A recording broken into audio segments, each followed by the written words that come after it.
سبق فاریو کے محترم ناظرین السلام علیکم۔ ایک دفعہ یہ اعلان ہوا کہ جو آدمی پریشان ہے وہ فلاں میدان میں آ جائے، جس چیز سے پریشان ہے اس کو وہاں رکھ دے، اس کا متبادل یعنی جس چیز کو اچھا سمجھتا ہے وہ اٹھا لے۔ اس اعلان کو سن کر سب خوش ہو گئے اور مقررہ دن میدان میں پہنچ گئے۔ ایک آدمی شادی شدہ تھا، بیوی سے تنگ تھا، وہ بیوی کو چھوڑ آیا۔ ایک کمارا تھا، وہ بیوی کے بغیر ادھورا تھا، وہ اس عورت کو لے کر آ گیا اور اسے شادی کر لی۔ ایک آدمی کی اولاد نافرمان تھی، وہ انہیں چھوڑ کر آ گیا۔ دوسرے کی اولاد نہیں تھی، وہ اولاد لے کر آ گیا۔ ایک آدمی ٹی بی کا مریض تھا، ساری رات کھانستا تھا، وہ ٹی بی کو چھوڑ آیا اور شوگر لے آیا۔ دوسرا جو شوگر کا مریض تھا وہ شوگر رکھ آیا اور ٹی بی لے آیا۔ اسی طرح سب خوشی خوشی واپس آ گئے۔ اگلے دن شادی شدہ جو بیوی کو چھوڑ آیا تھا گھر آیا، رات ہوئی، نہ کوئی کھانا پکانے والا، نہ کسی نے بستر بچھا کر دیا، نہ کوئی چائے بنا کر دینے والا، تو کہنے لگا چلو جیسی بھی تھی خدمت تو کرتی تھی۔ جو غیر شادی شدہ تھا عورت کو لے آیا تھا، اس سے شادی کی تو اس نے آتے ہی سامان کی لسٹ ہاتھ میں تھما دی اور کہا فلاں چیز لے آؤ، فلاں لے آؤ۔ پیسے سارے خرچ ہو گئے، جیب خالی ہو گئی۔ کہنے لگا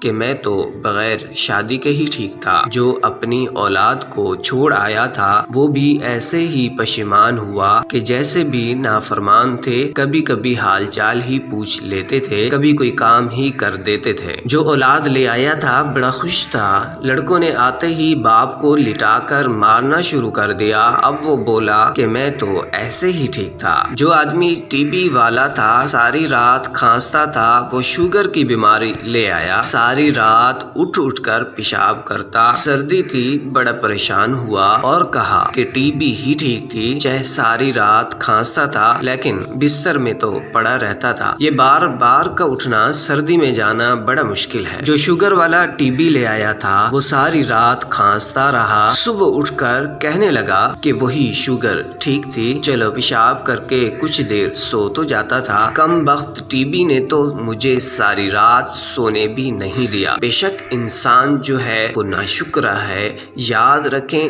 اندھا دنیا کو دیکھنے کی، بہرا سننے کی، لنگڑا چلنے کی اور گونگا بولنے کی تمنا کرتا ہے، اور ہم دیکھتے، سنتے، چلتے اور بولتے ہیں، تو کون سی چیز ہمیں رب کا شکر بجا لانے سے روکتی ہے؟ اللہ کے ایک بڑے احسانوں میں سے ایک یہ بھی ہے کہ اس نے ہمیں مکمل بنایا، تو پھر کیوں نہیں کہتے الحمدللہ۔ تھینکس فار واچنگ سبق فار یو۔